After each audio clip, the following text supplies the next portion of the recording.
We will just go through the chapters, okay? That is some important concepts we will take in all the chapters. Now, in the first chapter, see what all things you have. The first thing in this, the first exercise what you have is roster form, set builder form, yes, descriptive form. How to write the sets in roster form, set builder form or descriptive form. Now, suppose if they have given the set as, let's take this one. A is set of all even natural numbers. Okay, A is set of all even natural numbers. So what are things you will write?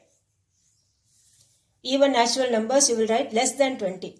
Even natural numbers less than 20. So you will start from 2, 2, 4, 6, 8, 10. Okay, all till where you will write? Till 18 you will write. Okay, like this you will write in roster form. The second thing what you have is set builder form. Set builder form means what? You have to write like this: x such that, like this symbol. X such that x is an even natural number less than 20. Okay, this is what you will write for set builder form. And then you have the descriptive form is you have to describe the set. Like this you have to write. This is called descriptive form. So the set of all even natural numbers less than 20. That is the descriptive form. Okay, these are the three ways of representing a set. And the next thing what you have is types of sets. What are types of sets you have? Empty set. Empty set means what? The set which doesn't contain any element. That is empty set. Infinite means what? It contains infinite number of elements. Like set of stars in the sky or set of natural numbers or set of odd numbers. All these are infinite sets.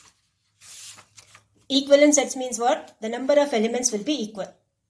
N of A will be equal to N of B. That is what is equivalent sets. Equal sets means what? The number of elements also will be equal and the elements also will be equal. That is, suppose if A is 1, 2, 3, the set B will be like 3, 2, 1 like that. Okay. Both will be equal. The number of elements also will be equal and the sets also will be equal. Okay. Like you have here, the set A is 1, 2, 3, 4. Set B is 4, 2, 3, 1. See, all the elements are same. Right? So, this is called equal sets. For equivalent sets, you just have to count the number of elements. That's enough. And then what do you mean by this universal set? Universal set means the set which contains all the elements under consideration. That is called a universal set. Okay. And then you have the union of sets, intersection of sets. Okay. Union of sets means what?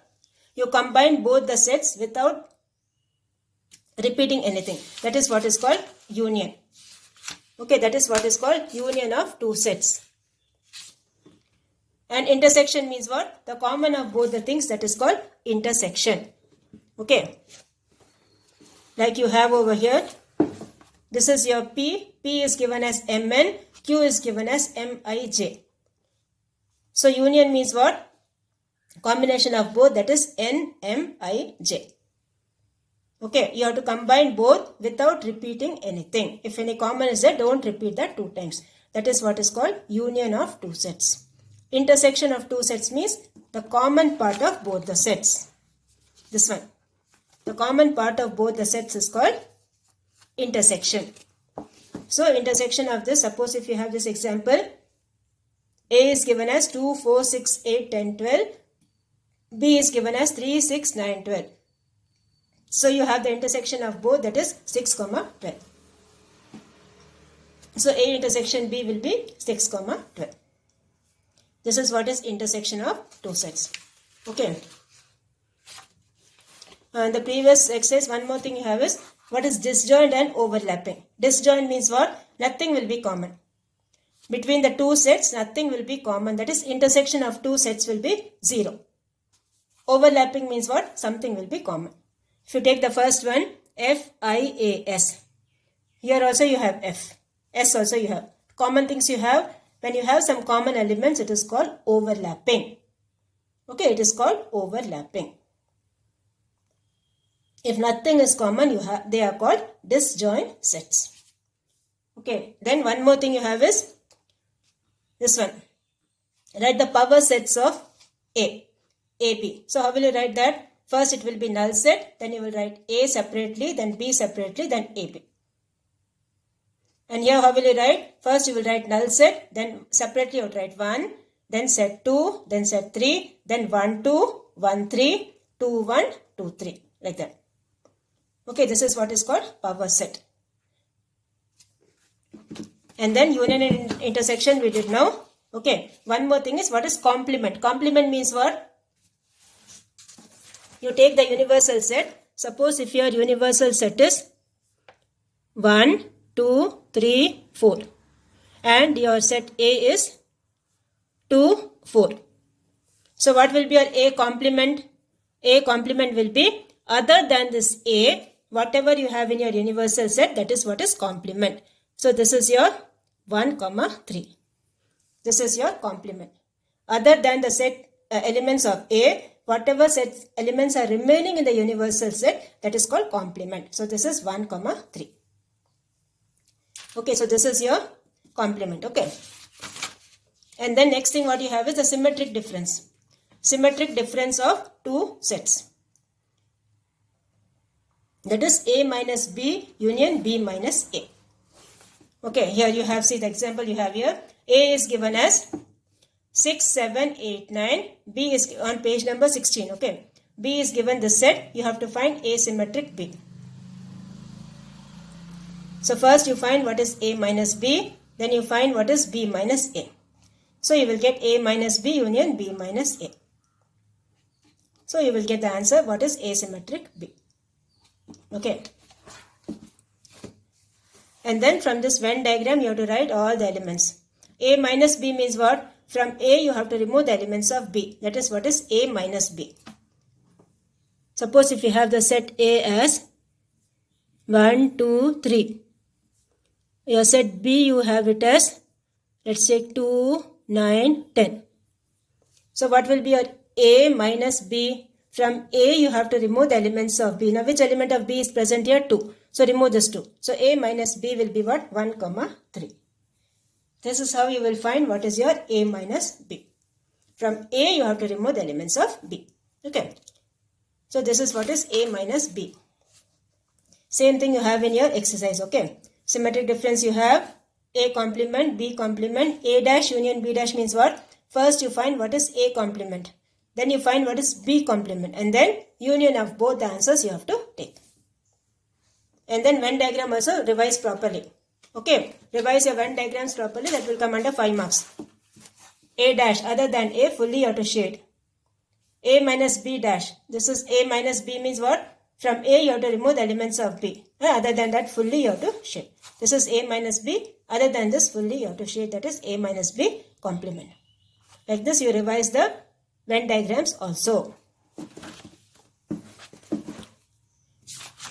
Okay, and then you have the properties, associative property like you had for integers and for rational numbers. No, like that you have for sets also. Associative property you have, distributive property you have, commutative property you have. Okay, A union B is same as B union A. A intersection B is same as B intersection A. This is commutative property. Same way you have associative property, grouping. Okay, this also you have, distributive property also you have. So all these properties it will come under either Venn diagram or with the sets given. Anyway it will come. See, they have given the sets A they have given, B they have given, C they have given. Verify the associative property of intersection of two sets. That is A intersection B intersection C, bracket you have to put, okay, equals A intersection B intersection C. So this is what is your associative property. Okay, so this is this also you practice properly. And then the distributive property you have this one. Intersection over union, this is union over intersection. And then in the next exercise, De Morgan's law, one more thing. Okay, what's the De Morgan's law? For set difference you have A minus B union C, A minus B intersection A minus C. Similarly, you have for intersection A minus B intersection C is A minus B union A minus C. This is the De Morgan's law for set difference. Okay, for that you have the Venn diagram also. And then next thing is what? You have the De Morgan's law for complementation of two sets. That is A union B complement equals A dash intersection B dash. Similarly, you have A intersection B complement equals A dash union B dash. Okay. So these are the De Morgan's law. You have to revise the Venn diagrams also, and with the sets given also, they may ask in the exam. Okay. So this exercise, fully see most of the sums in this exercise are 5 marks. Okay. So revise it properly. This is De Morgan's law for complementation. And this is the Venn diagram. Okay. Everything revised properly. And the next one you have is the applications. Okay, that is the word problems you have. In all these, you have to draw the Venn diagram and you have to write the answers. Okay, you have to draw the Venn diagram and you have to write the answers. So that will be easy for you. And here you have one more formula. N of A union B, N of A plus N of B minus N of A intersection B. That formula you have to apply over here. So this is how you will be your first chapter. Okay. Now we will go for the second chapter. Second chapter, what all you have? Rational numbers on a number line. And then, okay, mainly you have what are surds. Then how to find out whether the this one is terminating or not. The given rational number is terminating or not. How will you find out? You see the denominator. Denominator, what number you have, see that. Here the number given is 64. You do the prime factorization of 64. When you do the prime factorization of 64, what you will get? This will be 2 power 6. Okay. The denominator number should be of the form 2 power something into 5 power something. That should be your denominator. If the factors are other than 2 and 5, it is non-terminating. Okay. So here when you see the first one, the denominator alone you have to see. Okay. This is 64. 64 is 2 power 6. So we say it is terminating. Okay. That is 2 power 6 into 5 power 0 we can write. 5 power 0 means it's 1. Okay. So this will be terminating. Similarly, you have 125. 125 is what? 5 into 5 into 5. So this also is the same 5 factor. So that also is terminating. Now next you take the prime factorization of 375. 375, when you do the prime factorization, you will get 3 into 5 cube. Okay, 3 into 5 cube you will get. So this will be the non-terminating because you have a factor 3. It should have only factors as 2 and 5. Or 2 or 5, anything. Okay. So this is non-terminating. The last one you have factors only 2 and 5. So this is terminating. Okay. So this is how we will do the terminating, non-terminating things. And this one you don't have. Okay. The next thing is we will talk about the surds. Before that you have the laws of exponents. That is this one. Find the value of 49 to the power of 1 by 2. So what is that? Root of 49, that is 7. 49 you will write it as 7 square. So 7 square whole power 1 by 2. 2 and 2 will be cancelled. You will have 7. Okay, similarly here you have 81 power 5 by 4. 81 you will write as 3 power 4. 3 into 3 into 3 into 3 is 81. So 3 power 4 whole power 5 by 4. So 4 and 4 cancel. It will be 3 power 5. Okay, so these types also you see. The next thing what you have is surds. What are surds? Surds are irrational numbers. Okay, surds are irrational numbers whose power is a rational number. That is what is surds. So here you have the this one. Simplification. Okay, simplification of surds. So in that what you have to do? You have to make them as like surds. How you will make them as like surds? It should be all should be root 3 or all should be root 5 or all should be root 2 like that. Okay, inside the root symbol you should have same numbers. That is what is called like surds. Like you have like terms no in algebra. How you will add? Add or subtract only like terms. Same way here like surds only you can add or subtract. Now suppose if they are not like surds like 75, 48 to 43. Suppose if they are not like surds, what you have to do? You have to take the prime factorization and make it as like surds. After that you have to add or subtract. Okay. Multiplication you can do it in any way. Okay, you need not make it into like, search and all. Anyway, you can multiply. Like in algebra, anyway, like that you can multiply it here also. Okay. So here you will get root 3 into root 5 into root 2. What you will get? This is 15, 15 to the 30. This will give you root 30. And that you do the prime factorization and get the answer. Here what you will do, use the distributive property. So root A into root A will give you A. Root B into root B will give you B. And here they have given the root 2 values, root 3 values, root 5 values. All this they have given. And they have asked the value of this. So root 40, what you do? Do the prime factorization. Root 20 also do the prime factorization. And write in terms of root 2 or root 3 or root 5 or root 10. And you will get the answer. Okay. Now the next thing what you have is very important concept, rationalization of surds. Rationalization means what? The denominators you should not have a root symbol. That is what is called rationalizing. So when you have root 14 over here, what you will do? Up and down you will multiply by root 14. That is what is called rationalizing. Here you have 5 minus root 3. So up and down you will multiply by 5 plus root 3. Okay. This will be multiplied with 5 plus root 3 up and down. So that way you do, and that is called rationalizing. So this exercise you have rationalize the denominator, you have the same concept. Okay. And then find the value of A and B if this thing equals this. So first you rationalize the left hand side and you will get like this. So whatever is the coefficient of root 7, that will be A. Okay, whatever is the coefficient of root 7, that is A. Whatever is the constant term, that is B. So this is how you will do this sum.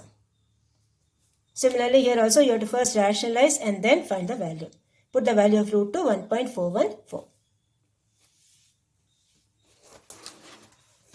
And the scientific notation also, you see, for representing big numbers, we use the scientific notation. And one words of all the chapters you see properly. Okay. And then the third chapter you have is algebra. In algebra, the main thing what you have is identities. Okay, a plus b whole square, x plus a, x plus b, x plus c. Then you have a plus b whole cube. You have a cube plus b cube. Okay, the main thing what you have is the identities in this chapter. Be thorough with all the identities. Okay, then standard form, how will you do? You have to write the powers in descending order or ascending order. That is what is called standard form. First write the cube term, then you write the square term, then you write the x term, and then you write the constant term. That is what is called standard form. Degree means what? Degree means the highest power. Okay, degree of the polynomial means the highest power. So if you suppose if you are taking this one, what you will do? Divide each term by x square. So x cube by x square minus x power 4 by x square, 6x power 6 by x square. So you will get like this. Okay, so this is how you will do find the degree. And for standard form, you will write in ascending or descending order. Then adding, you all know. Group the like terms and add. That's very easy. And after for adding, the answer what you're getting, you have to find the degree of that polynomial.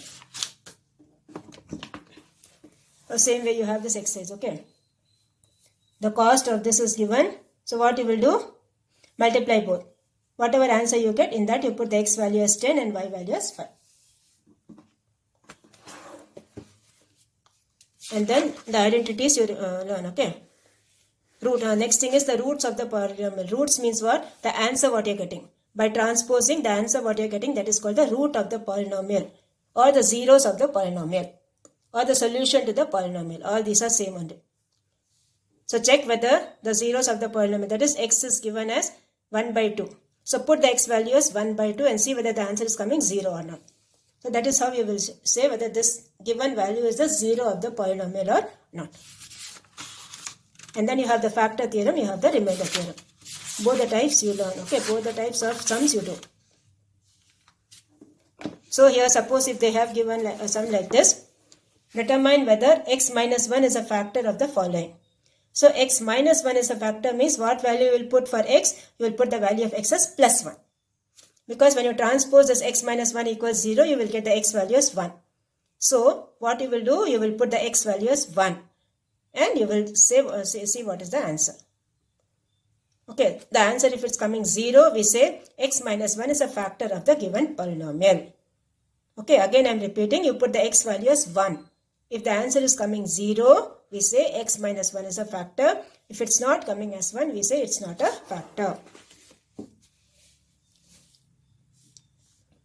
And then like this only you have to do these sums, okay?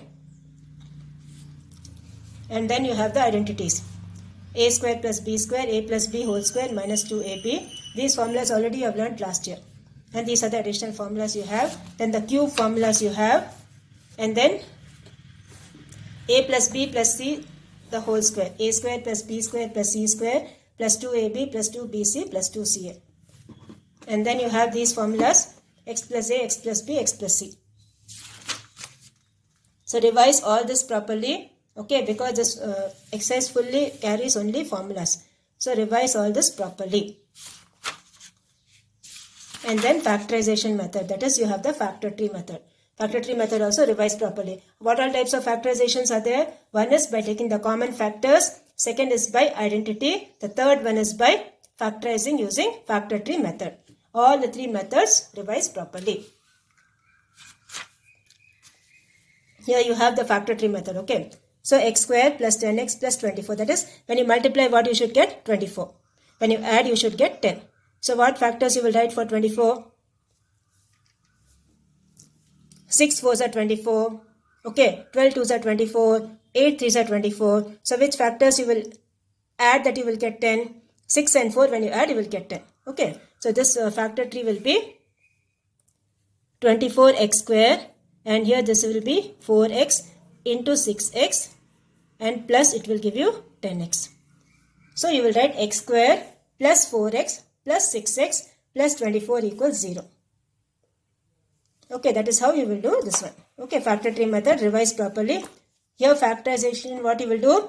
P minus q, you will assume it as x. Any variable you can take. So this equation becomes x square minus 6x minus 16. And then you have to factorize it with the help of factor tree. Okay. So that is how you will do this. And then you have the synthetic division, you have the long division. Okay, synthetic division you have, the long division you have, both the things see properly. Find the quotient and remainder using synthetic division. This one type. Second type is you have to factorize with the help of synthetic division. Both the types you have. Factorization means whatever answer you are getting, that answer also you have to factorize with the help of factor tree. Okay, so 3 factors you will get. So that also revise properly. And then you have the graph. Graph already we have revised. Okay, graph already we have revised. 2 types of graphs are there. Okay, this one and this one. Either both can be from the second Roman letter or one will be from the first and one will be from the second. So revise the full exercise properly. This carries 8 marks. Okay. And then next is solving the equation. Solving the equation by elimination method, cross multiplication method. Okay. And then substitution method. All the 3 methods revise properly. They will specify which method you have to do. That method only you have to solve. If you solve by any other method, you will not get any marks, children. Okay, so this is cross multiplication. That also revise properly. And then the word problems you have, this also you go through that. Then the next one you have is in geometry. In that what all you have? You have the congruency of triangles. And then you have to find the value of the unknown angle. And you have to use the properties also. In this sum, you will use the exterior angle property. Exterior angle of the triangle equals sum of the interior opposite angles. Okay. And then the properties of parallelogram. Opposite sides are parallel and equal. And diagonals, they bisect each other. All these properties you revise and then apply the properties in this exercise. Okay. Now quadrilateral, when you see, the angle sum property of a quadrilateral is 360. Because when you divide a quadrilateral, this will be one triangle, this will be one triangle. 180 plus 180, 360. So here you will assume the angles as 2x, 4x, 5x, 7x. So 2x plus 4x plus 5x plus 7x equals 360. From that you will find the value of x and you will find the angles. Okay, so do this properly. And then you have this one, chords. Okay, this also. Find the value of x. Find the value of x. Okay, so in this you have the center angle and you have an angle on the circumference. Okay, you have the center angle and you have the angle on the circumference. So what rule you have to apply here? Angle at the center is double the angle at any other point on the circumference. Okay, angle at the center is double the angle made at any other point on the circumference. This property you have to apply over here. And then these sums, all these sums, you have to draw the figure and you have to do. Okay, draw the figure and then only you have to do these type of sums. 4.3 exercise. Okay. And then the next thing you have is a cyclic quadrilateral. Cyclic quadrilateral, what you have? Opposite angles will be supplementary. From that you have to find the angle. And one more thing is, angle in a semicircle is a right angle. So revise all this. For this also draw the figure and then you have to do the sum. And then you have the practical geometry. Okay, practical geometry sums also revise properly. This already we revised. Okay, so revise everything properly. The instructions what I have given, like that only you have to present the paper. Okay, present it neatly. Without revising, don't write the exam. Otherwise, it's a waste thing. Okay, revise it properly and then try to get good marks.